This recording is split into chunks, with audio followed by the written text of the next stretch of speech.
I imagine a world in which the vast majority of people wake up every single morning inspired to go to work, feel safe when they're there, and return home at the end of the day fulfilled by the work that they do. To another level.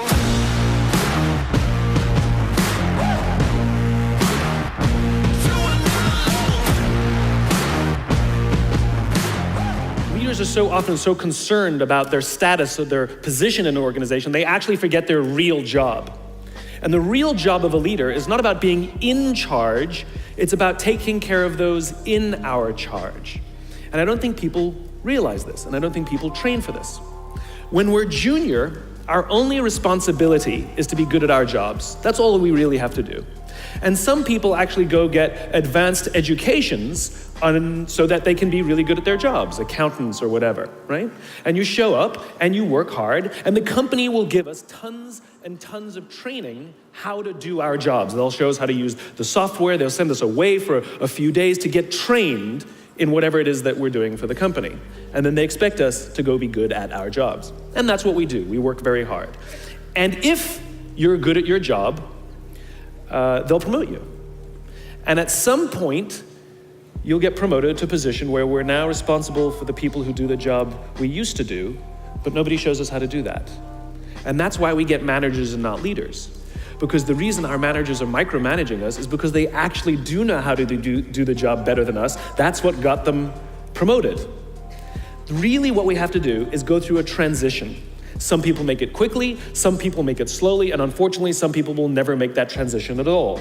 Which is we have to go through this transition of being responsible for the job and then turning into somebody who's now responsible for the people who are responsible for the job. Let's talk a little bit about purpose.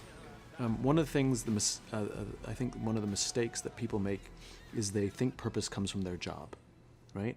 And we see this in military and non-military, which is I've been a whatever for so many years, and when then I lose my job or I retire, I now don't have a sense of purpose because I so closely associated my self-worth with the job that I did. And you said that happened even in the military, where I knew what my job was, I had a sense of purpose.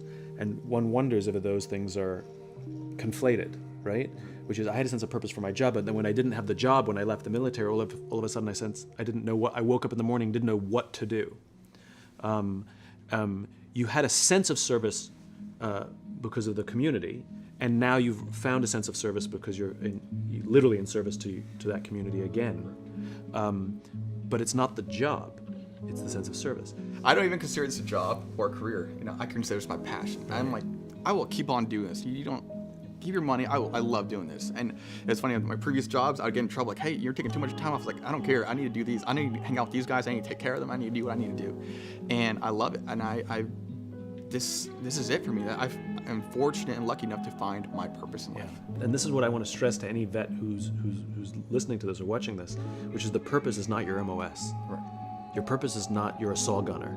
Your purpose is not the job that you wake up to do every day. Your purpose is something bigger. And kill till I die. Understanding the game we're playing.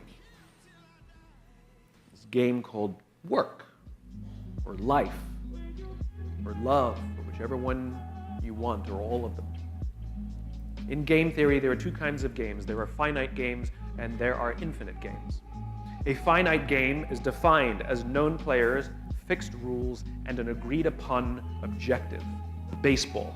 We all agree what the rules are, and at the end of 9 innings, whoever has more runs, we declare the winner, and the game is over. No one ever says, wait, if we can just play 3 more innings, I know we can come back and win. Doesn't happen, right? You have winners and you have losers, right? Then there's an infinite game. An infinite game is defined as known and unknown players. The rules are changeable, and the objective is to keep the game in play, to perpetuate the game. When you pit a finite player versus a finite player, the system is stable. Baseball is stable.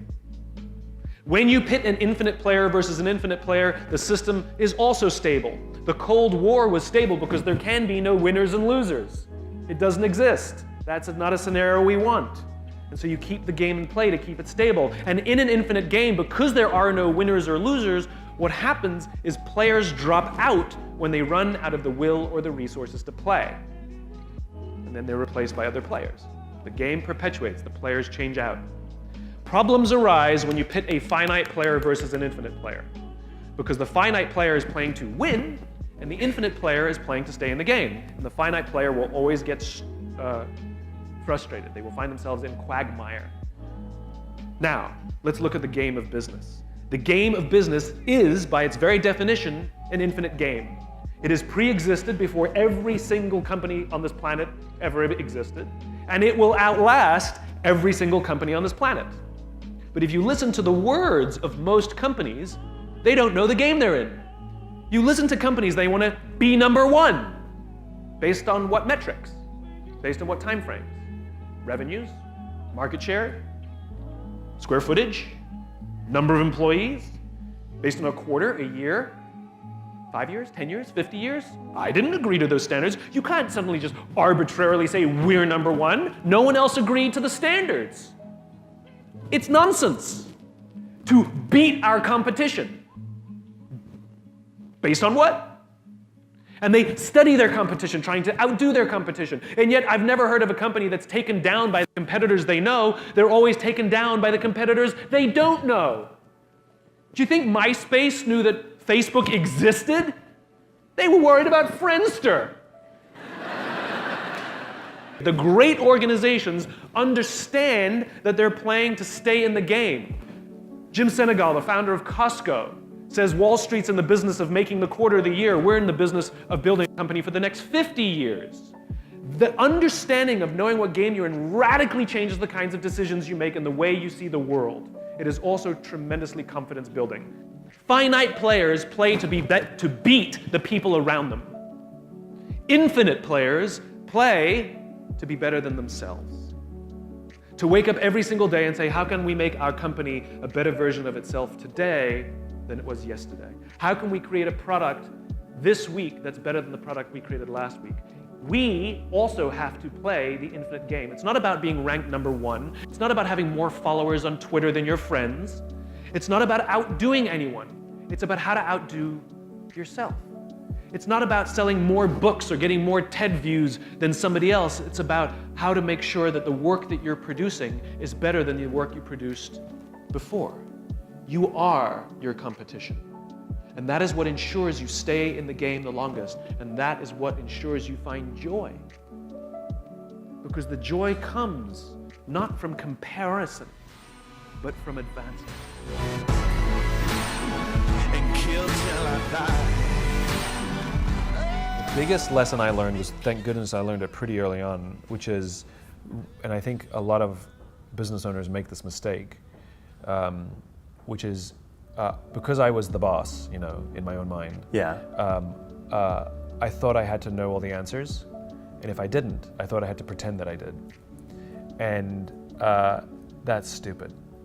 And what I learned is that just because I may have the top position in the hierarchy, I'm not expected to know everything, and if I pretend to know everything, it diminishes the value of all the great ideas and the great intelligence around me. And when things got difficult, I would never admit it, right? I would just put on a brave face and show up every day.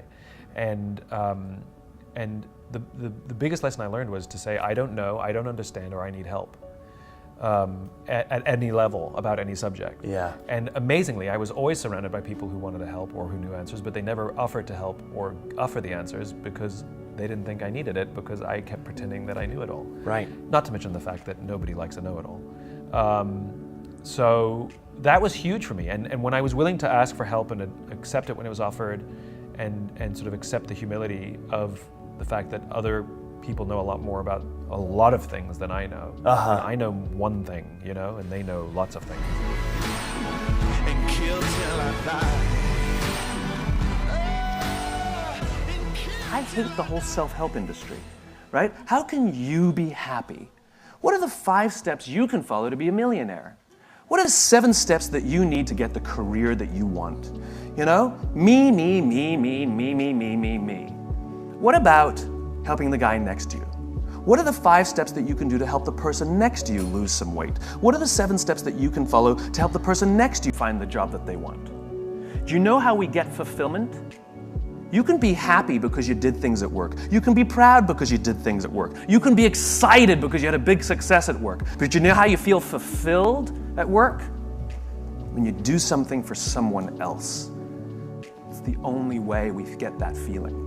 It's the only way we get that feeling. You know why the statistics say that over 90% of people don't feel fulfilled by the work they do? It's not because of the job, it's not because of the pay, it's not because of the benefits. It's because we don't help each other anymore. We sit in our cubes and we work. And anything that we turn to anybody is because we need something, we need to get something. And yet we don't put ourselves out there simply for no other reason than to help somebody else. You know what generosity is? Generosity is doing something for someone else expecting nothing in return. At no point ever. I did something for him, why won't he help me? It's not an equation. It's designed to help you feel good.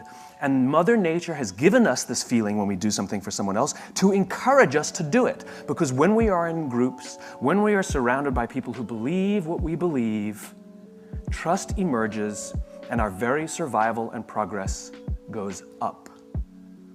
Sex feels good. It's why we do it. And Mother Nature has provided that it will feel good so that we can do it more, so that we can procreate. That was not an accident, right? Well, the same goes here. That sense of fulfillment that we get was designed so that we'll do it more, so not only will we procreate, but we'll create strong senses of bonds and cultures amongst each other. So for me, to meet a company like NextJump, a company that when they talk about growth, they mean their people, not their bottom line. And a company that understands, though money is important, it is the fuel for the organization. Of course money is important, because the more money you have, the more fuel you have to make the organization run. It's not a hippie commune. But the point is that people come before money. I sit in the audiences of lots of corporate events. I've never met a CEO on the planet that doesn't believe people are important. The problem is the decisions they make would be contrary to the things they say. They stand there with their lists of priorities and it says, number 1 priority, growth. Number 2 priority, shareholder value. Number 3 priority, customer. Number 4 priority, employee. See, our people are important. Number 4.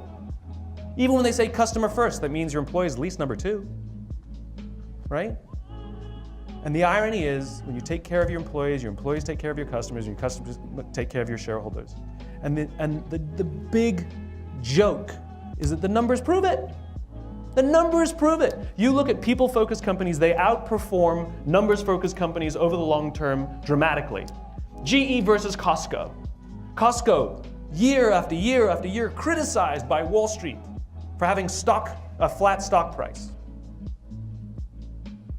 But if you compare the price of Costco's stock to GE over the course of the past 30 years, you'll see that GE made 600% of its money when the same year that, if you invested the year that Costco went public. What did I say, 600%? S&P 500, 600%. Costco, 1,200%. Double, 2x! It's good for the shareholder.